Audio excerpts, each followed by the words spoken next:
शहरदाबाद के इलाके एलबी नगर में उस वक्त हल्की कशीदगी देखी गई जब वालिदैन और मुकामी कांग्रेस पार्टी कायदीन ने पीर के रोज एलबी नगर के एक स्कूल में फीस के वाजिबात अदा न करने पर बच्चों को क्लास में जाने की इजाज़त न देने के इल्ज़ाम में खानगी स्कूल के खिलाफ एहतजाज किया। इत्तलात के मुताबिक स्कूल इंतजामिया ने तकरीबन 7,000 रुपये फीस के वाजिबात अदा न करने वाले तलबा को गेट के बाहर खड़ा कर दिया। लिंगुजीगुड़ा कॉर्पोरेटर दरपल्ली राजशेखर रेड्डी और कांग्रेस कायदीन ने स्कूल इंतजामिया से तलबा को स्कूल के अंदर भेजने की दरख्वास्त की। इस दौरान मुकामी लीडरों, तलबा यूनियनों और स्कूल के अमले के दरमियान झगड़ा हो गया, जिसके नतीजे में कांग्रेस पार्टी के कारकुनान स्कूल के अहाते में दाखिल हो गए और फर्नीचर, कंप्यूटर, प्रिंटर को नुकसान पहुंचाया। इस दौरान पुलिस ने फौरी मुदाखलत करते हुए सूरत हाल पर काबू पा लिया।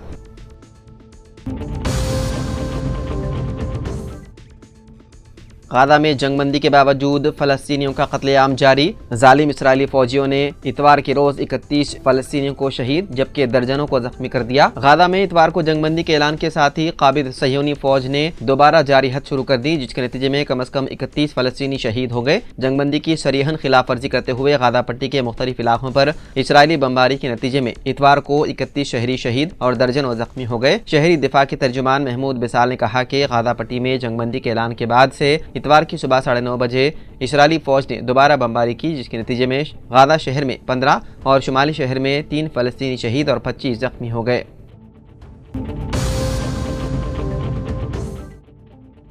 हैदराबाद के नौजवान रवि तेजा की अमेरिका में फायरिंग में हो गई मौत। Ravi Teja Chaitanyapuri Green Hills Colony का रिहायशी था और वो साल 2022 में आला तालीम के लिए अमेरिका रवाना हुआ था। वहां उसने मास्टर्स की डिग्री मुकम्मल की और मुलाजिमत भी शुरू कर दी थी। अमेरिका के शहर वाशिंगटन में किसी ने उस पर फायरिंग की, जिसके नतीजे में उसकी मौत हो गई। इस वाक़े के साथ ही रवि तेजा के खानदान पर गम का पहाड़ टूट पड़ा और वो सदमे से दो चार है।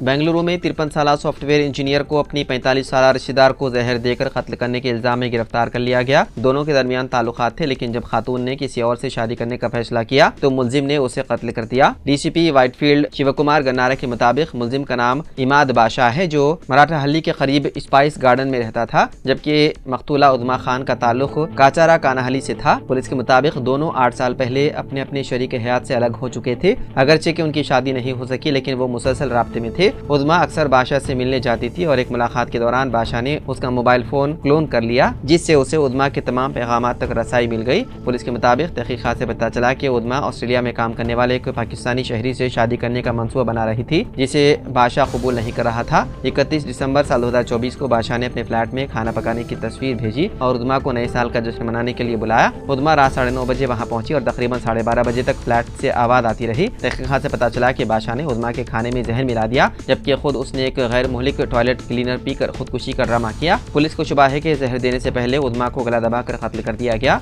और उसकी तस्दीक के लिए फॉरेंसिक रिपोर्ट का इंतजार किया जा रहा है।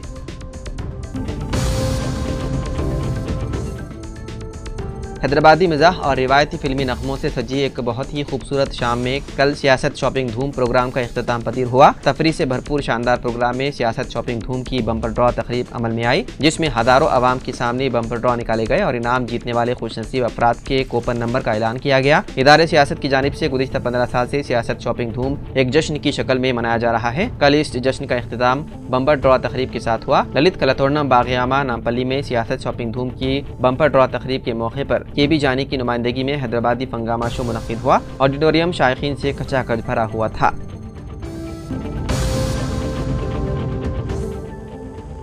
वज़ीर आला रेवंत रेड्डी सिंगापुर के 2 रोज़ा दौरे के बाद दावोस के लिए हो गए रवाना, जहां वर्ल्ड इकोनॉमिक फोरम के सालाना इजलास में शिरकत करेंगे। वज़ीर आला के हमरा वज़ीर इंफॉर्मेशन टेक्नोलॉजी डी श्रीधर बाबू और आला ओहदेदार मौजूद हैं। वज़ीर आला की ज़ेर क़ियादत वफ़द को तेलंगाना राइजिंग वफ़द का नाम दिया गया है। सिंगापुर में 2 रोज़ा दौरे के मौके पर वज़ीर आला की मुलाकात बैनुल-अक़वामी सनअतकारों और सिंगापुर बिजनेस फेडरेशन के अरकान से हुई। तेलंगाना में सरमाकारी और नए प्रोजेक्ट्स के क़याम के सिलसिले में वज़ीर आला ने हुकूमत की पॉलिसी और साजगार माहौल से वाकिफ़ करवाया।